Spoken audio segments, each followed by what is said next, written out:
Bapak Nisin, dan bapak-bapak yang lainnya yang saya tidak sebutkan satu persatu, insya Allah tidak mengurangi rasa hormat saya.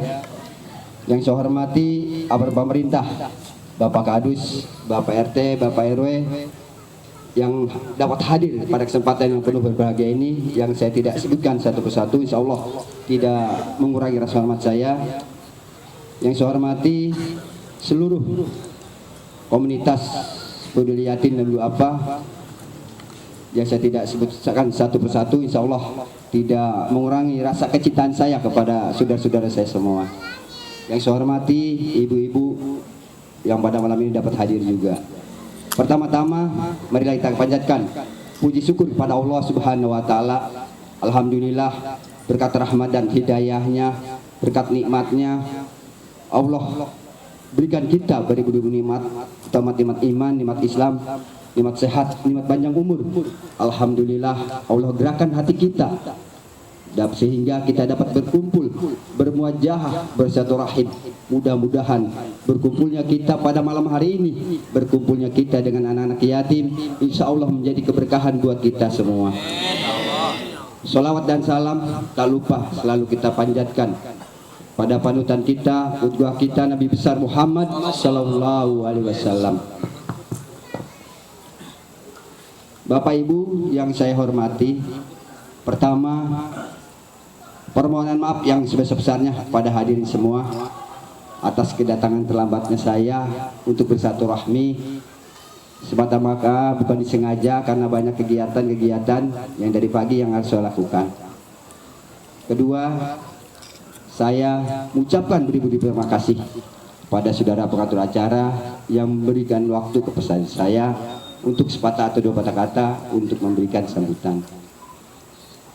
Selanjutnya hadirin yang saya hormati, dari hati yang paling dalam pada malam hari ini ada kata yang paling bahagia buat saya.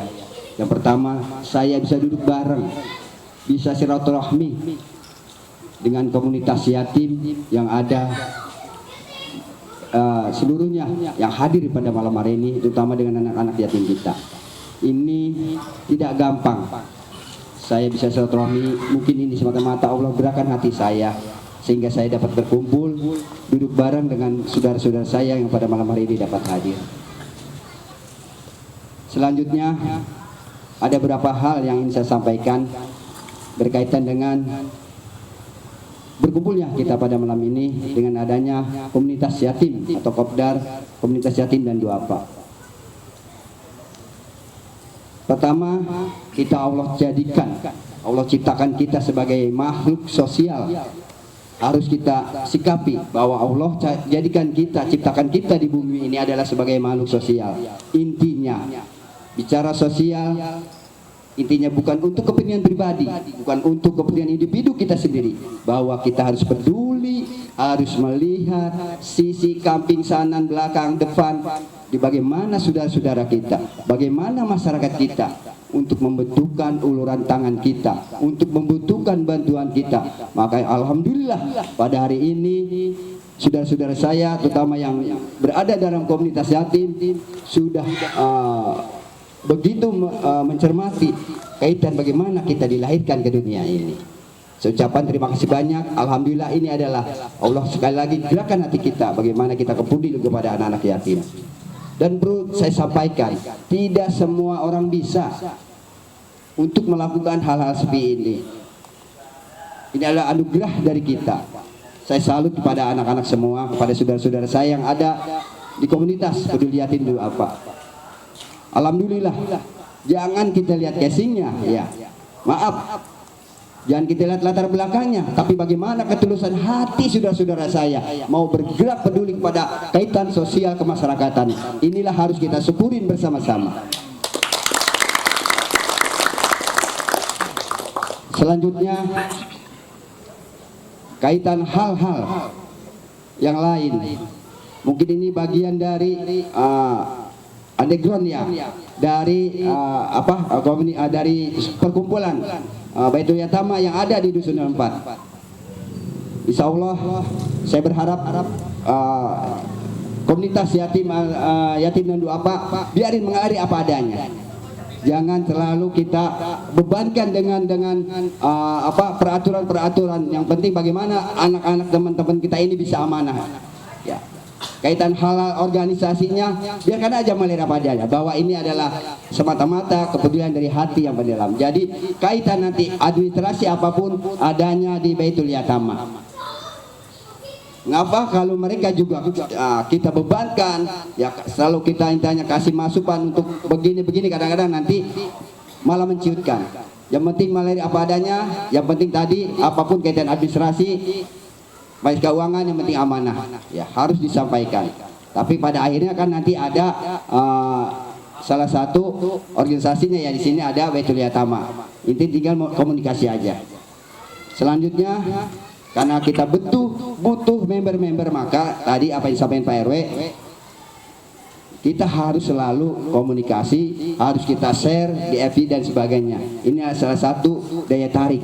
Mengapa mungkin masyarakat tidak ada tahu komunitas yatim, peduli yatim dan doa apa. Tapi kalau kita selalu pasarkan produk kita, pasarkan bagaimana kita bisa menyentuh masyarakat untuk berbagi bersama-sama untuk anak yatim dan doa apa, insya Allah ya ini akan selalu melebar Ustaz ya. Intinya member-member kita. Kedua, saya titip juga kaitan administrasi. Gak masalah, nanti harus juga bikin rekening ya, khusus untuk komunitas peduli anak yatim. Insya Allah nanti kalau dana sudah kumpul, nanti kan langsung disetorkan ke, ada pelaporan ke Baitul Yatama ya. Tapi ini biar nanti member-member yang jaraknya jauh ya ini bisa langsung ke rekening komunitas yatim yatama. Maaf, bukan nanti tidak boleh atas nama rekening pribadi ya. Nanti maklumlah namanya masyarakat, kadang-kadang juga kita juga paham Ustaz ya. Tapi kalau kita khususkan rekeningnya komunitas peduli yatim dan doa apa yang ada di Desa Bojonangka, insya Allah Pak. Kaitan nanti administrasi legalnya nanti saya bikinin di desa ya, untuk membuka rekening kaitan komunitas yatim dan doa apa. Insya Allah akan saya bantu. Insya Allah. Hadirin yang saya banggakan, alhamdulillah ini juga menjadi meringankan beban Pemdes Desa Bojonangka. Mengapa? Pemdes belum sanggup untuk menyantuni anak yatim yang ada di Desa Bojonangka. Jangan sedesa, mungkin secikuda juga atau sedesa Bojonangka belum sanggup. Saya akuin belum sanggup. Maka dengan adanya komunitas yatim ini adalah suatu kebanggaan buat saya. Mengapa bisa meringankan beban pemerintahan Desa Bojonangka. Insya Allah yang terpenting bagaimana, pertama kita harus amanah, kedua harus kita komunikasi, kita bina terus dengan komunikasi yang nyambung, dengan komunikasinya lancar. Insya Allah semua hal-hal yang mensulitkan kita Allah kasih kemudahan. Mungkin itu yang bisa saya sampaikan. Insya Allah sekali lagi ini adalah mungkin menjadi contoh buat kadus-kadus yang khususnya yang ada di Desa Bojonangka, dari kadus 1, 2, ya, 3, 4, 5 dan 6. Ini adalah ayo kita berlomba-lomba untuk kebaikan, tidak masalah ya. Karena ini adalah tugas kita, sekali lagi bahwa Allah ciptakan kita sebagai makhluk sosial, maka sudah kewajibannya kita memikirkan orang-orang ada yang di sekeliling kita. Sekali lagi ucapan terima kasih kepada seluruh jamaah sekalian, terutama selanjutnya saya juga mohon maaf yang sebesar-besarnya atas kedatangan terlambat. Insya Allah ke depan apapun setiap ada kegiatan selama saya bisa dikasih kesehatan, insya Allah saya akan menghadiri undangan-undangan yang Bapak Ibu akan sampaikan kepada saya.